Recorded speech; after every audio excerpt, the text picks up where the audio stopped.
Bonjour Xavier, Bonjour. tu pourrais nous expliquer un peu le projet, la raison de notre présence ici?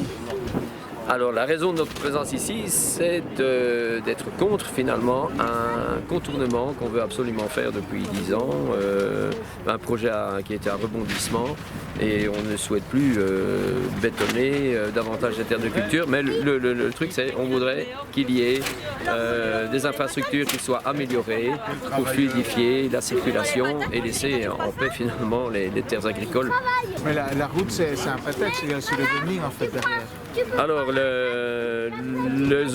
route effectivement ce sera pour faire in fine un zoning. On dit que c'est un contournement pour fluidifier davantage les entrées et les sorties de Perouet, mais le but in fine c'est d'agrandir le zoning et 10, 15, 20, il y a déjà un projet de 50 hectares, c'est déjà sur des plans, c'est déjà dessiné. Ici on est dans le cœur de l'ASB, donc c'est une région très riche au niveau agricole.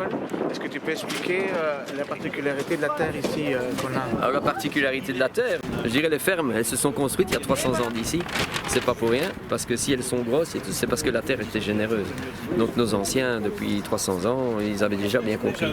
Donc les terres ici en fait c'est de l'argile, de limon, du sable, un bon complexe qui permet de retenir à la fois les matières minérales pour les distribuer aux plantes et de stocker un maximum de carbone sans les faire fuir, contrairement au-delà de Namur où les sols sont plus calcaires et qui bloquent quand il fait trop sec par exemple ou trop humide les matières nutritives pour les plantes. Et pareil de l'autre côté en Flandre, du sable, donc des pertes plus faciles de minéraux.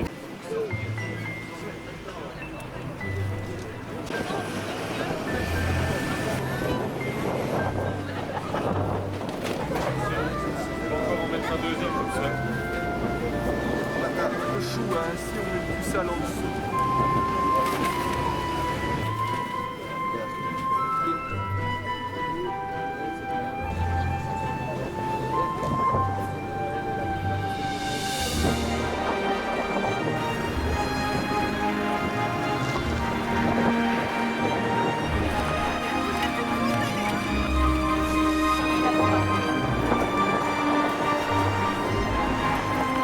Ah bien, nous sommes ici aujourd'hui en opposition au contournement de Perouet, donc la route de zoning, pour laquelle malheureusement toutes les expropriations viennent d'être décidées et donc il se peut que dans quelques semaines les bulles arrivent sur les parcelles et bétonnent ces magnifiques campagnes à vie.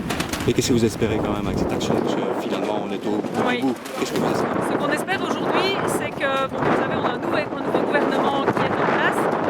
Dans l'accord de gouvernement, il y a eu une ouverture par rapport à cette remise en question du bétonnage des terrains quand il n'y en a pas raison. Ici, c'est un projet qui date d'il y a 10 ans. Il y a énormément de choses qui ont changé depuis ces 10 ans. Et donc, on en appelle au courage politique. On voudrait vraiment montrer au ministre que nous ne sommes pas les seuls en tant qu'expropriés à nous opposer au projet. Il y a une multitude de citoyens qui nous soutiennent aujourd'hui. La pétition le montre.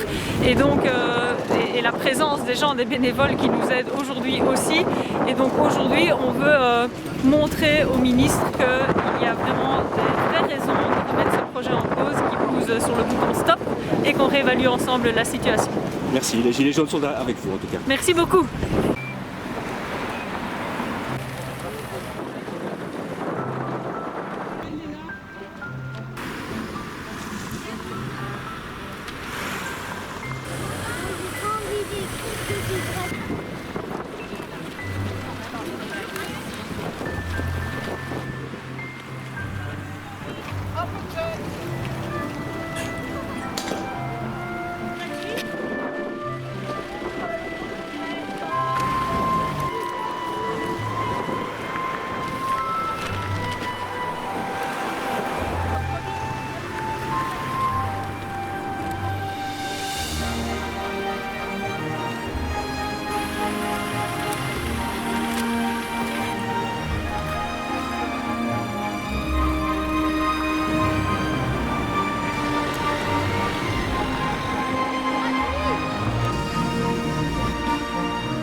domingo e ele construiu uma route à travers champs que avisa a agricultura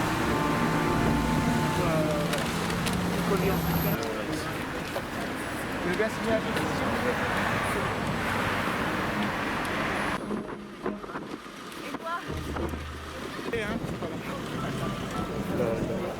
Au niveau de la ferme, là, avant la ferme, il y a un petit ruisseau, là ils vont faire 3 grands bassins d'orage. Donc s'ils font passer la route en plein milieu des champs, même pas contre auto, tu vois, vraiment en plein milieu, c'est qu'ils veulent tout bétonner à terme, quoi, tu vois. On a déjà cuisiné cela. En Amérique du Sud, c'est super compliqué, c'est pour ma maman. Ça va? Oui, maison